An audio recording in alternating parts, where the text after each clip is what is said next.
네, 요즘 젊은 세대 경우에는 뭐 결혼을 늦게 하시거나 사실 비혼인 분들도 많기 때문에 이 고령층뿐만 아니라 이 젊은 세대의 1인 가구가 많을 줄 알았는데 의외로 고령층에서도 1인 가구가 꽤 많더라. 이런 결과가 있었나 봐요. 네, 젊은 세대들의 경우에는 결혼을 하지 않는 이유로 인해서 혼자 사시는 분들이 많지만, 네. 네, 고령층의 경우에는 사별이나 황혼, 이혼 등의 이유로 해서 혼자 사시는 분들이 많은데요. 통계청이 발표한 자료를 보니 고령자 1인 가구가 2015년 이후부터 계속 늘어나다가 작년에는 무려 37.8%로 조사가 되었다고 합니다. 네. 이는 이제 10명 중에 4명이 사실상 혼자 사는 1인 가구라고 하는 건데 혼자 사는 것 자체는 슬픈 일은 아니잖아요. 맞아요. 이걸 무조건 뭐 슬프다고 판단할 건 아닌 것 같고요. 오히려 자발적으로 내가 원해서 혼자 사는 경우도 있을 거거든요. 네, 어떻게 보면 혼자 사시는 분들이 좀 부럽다 이렇게 생각을 할 수도 있는데 다만 이번 조사에서 조금 마음이 아팠던 부분이 있었습니다. 어떤 걸까요? 네, 혼자 사는 고령자 10명 중에 3명이 함께 대화를 할 사람이 없다라고 응답을 하셨다고 해요. 아, 대화할 사람이 없다. 네, 이게 사실상 이제 고립되게 살아가시는 그런 상황이실 건데 네. 또 혼자 사는 고령자분에게 노후 준비가 되어 있는지를 여쭤봤더니 44%만 노후 준비가 되어 있고 56%는 노후 준비가 되어 있지 않다라고 대답을 하셨다고 합니다. 자, 그래서 저희가 이제 대비책을 이야기해 볼까 합니다. 1인 가구는 늘어나는 추세다. 게다가 어떤 경제활동에서 약간 비껴가 있는 그 고령층들의 1인 가구가 늘어난다면 아플 때를 대비한 보험 등에 관심이 높아지실 수밖에 없을 것 같긴 합니다. 자, 대비책 어떻게 시작하는 게 좋을까요?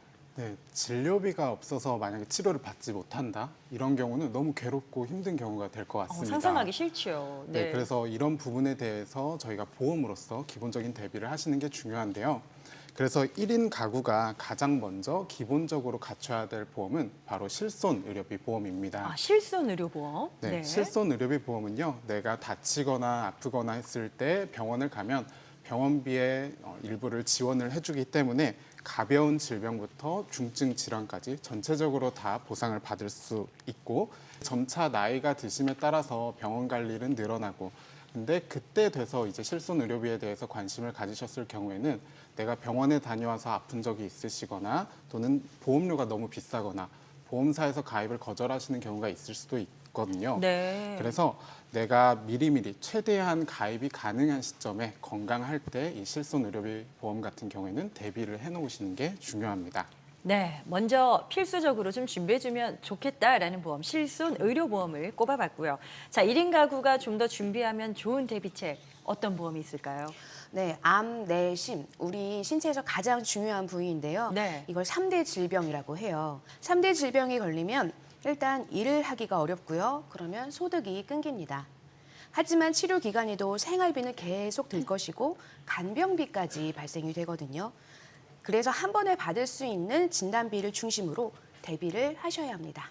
자, 3대 질병, 암, 뇌, 그리고 심장 쪽에 대한 질환 대비가 또 큰 비용이 유발될 수도 있기 때문에 좀 준비할 필요가 있다 하셨는데 유의할 점 있을까요? 그냥 뭐 무턱대고 가입하면 또 안 되잖아요. 맞습니다. 요즘에는 정말 많은 분들이 이 큰 질환에 걸리는데요. 보장을 못 받기도 해요. 그래요. 네, 해서 보장 범위를 꼭 확인해 보셔야 합니다. 일반적으로 보험사는 암을 소외감, 유사암, 고해감, 일반암 등으로 나눠 보장을 다르게 하고 있어요. 특히 소외감, 유사암은 진단비가 더 적게 나와요. 따라서 특정암에 가족력이 있거나 발병률이 특히 높은 암이라면 어떻게 분류되고 보장 범위는 어느 정도인지 꼼꼼히 따져보셔야 합니다. 네. 자, 그렇다면 암에 대해서도 그냥 무턱대고 가입하실 게 아니라 어떤 보장이 어떻게 설계되어 있는지를 좀 따져보실 필요가 있다라는 말씀이고요. 심장이나 뇌 쪽도 중요하다 하셨잖아요. 네. 이쪽은 어떻게 할까요? 맞습니다. 이 역시 보장 범위를 꼼꼼히 따져보셔야 하는데요. 보장 범위에 따라서 보험금을 못 받을 수도 있게 됩니다. 뇌혈관 질환 관련 보험에 가입이 됐는데 보장 범위가 뇌출혈이라면 혹시라도 내가 뇌경색이 왔다. 보상을 받을 수가 없습니다. 그 경우에는? 네. 하지만 뇌혈관으로 가입을 했을 땐 또 보상을 받으실 수가 있어요. 그 이유는 뇌혈관은 뇌출혈, 뇌졸중 범위까지 모두 포함해서 보장을 하고 있기 때문입니다. 그러므로 뇌혈관과 심장질환 보험에 가입할 때는 이왕이면 조금 더 넓은 것으로 가입하시면 나중에 속상하실 일이 없을 거예요. 네, 나는 준비가 됐다고 생각하시겠지만 보장 범위에 따라서 내가 나중에 청구했을 때 보험금을 못 받는 경우가 생길 수도 있다. 이 말씀이 좀 와닿는데요. 보장 범위를 한번 꼭 좀 챙겨보시면 좋겠다 생각이 듭니다. 자, 1인 가구가 가입하면 좀 더 바람직할 보험, 준비가 됐으면 좋겠다 하는 포인트를 말씀드리고 있는데 최희영 전문가님은 또 어떤 부분들 언급해 주시고 싶으세요?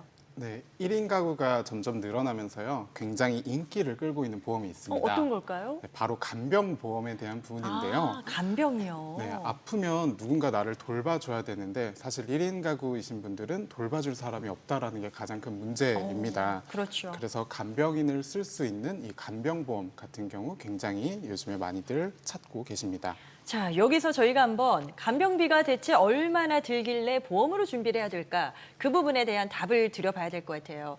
변호사님, 이 간병비가 만만치 않잖아요. 네, 간병비가 더 만만치 않습니다. 지난해 월 평균 간병비가 얼마나 드는지 살펴봤더니 네. 무려 370만 원이었다고 해요. 한 달에요. 네. 오. 아까 그 연평균 진료비가 530만 원이 조금 넘었는데 간병비는 월 평균이 370만 원인 겁니다. 상당하네요. 네, 그럴 수밖에 없는 것이 뭐냐면 간병인 고용 비용이 하루에 12만 원에서 15만 원 정도가 된다고 해요. 그래서 만약 한 달 입원을 하게 되면 최소 360만 원에서 최대 450만 원까지 비용이 이제 지출이 되는 거죠.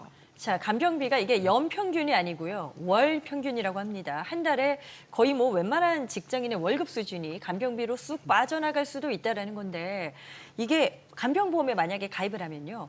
앞서 일평균 간병 고용비가 한 12에서 15만 원 선이라셨거든요. 그 비용을 그대로 받을 수 있는 건가요?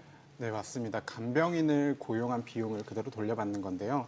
최근에는 하루에 20만 원까지 지원을 받을 수 있는 상품들이 있습니다. 그래요. 그래서 이 정도 금액이면 내가 간병인을 사용한다고 하더라도 그래도 크게 부담 없이 이용을 할 수가 있게 되고요. 자, 간병보험 나도 필요하다라고 느끼시는 분들께 저희가 좀 더 정보를 드리면 좋을 것 같은데 간병보험 가입할 때 유의사항에는 뭐가 있을까요?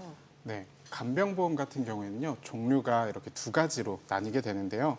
간병인을 지원해주는 보험 같은 경우에는 회사에서 연계된 간병인을 고객에게 보내주는 그런 서비스입니다. 네. 고객이 별도로 간병인을 고용하지 않아도 된다라는 장점이 있습니다만 외부 간병인을 만약에 사용할 수 없는 병원을 이용 중이라고 한다면은 조금은 불편한 점이 있을 수도 있습니다. 그런 병원도 있을 수 있겠네요. 네, 맞습니다. 그리고 입원한 경우에 이제 간병비를 주는 보험을 가입을 했다라고 한다면요. 내가 간병인을 직접 고용하고 사용한 이후에 나중에 보험사에다 청구를 하면 간병비를 지급해주는 이런 시스템으로 이용이 되는데요. 이건 이제 돈으로 주는 거고요. 네. 간병인을 고용하고 보험금 청구를 하고 이런 부분들이 조금은 번거로울 수도 있지만 내가 원하는 간병인과 내가 원하는 서비스를 가져갈 수 있기 때문에 이런 부분에서는 또 장점이 있다라고 볼 수 있습니다. 네. 그래서 저희가 이제 1인 가구라고 한다면요. 실손보험으로 병원비를 대비를 하시고 3대 질병보험으로서 이제 생활비를 그리고 간병보험으로 간병비를 대비하시길 바랍니다. 네. 1인 가구가 늘어나고 있다라는 걸 이제 주변을 보셔도 많이들 체감하실 겁니다. 그런데 이제 혼자 살 때 가장 걱정되는 상황은 역시나 아플 때 아니겠습니까? 자, 보험으로는 어떻게 의료 대비를 할 수 있는지 꼼꼼하게 살펴봤고요. 오늘 저희가 전해드린 내용들 많은 참고되시길 바라겠습니다.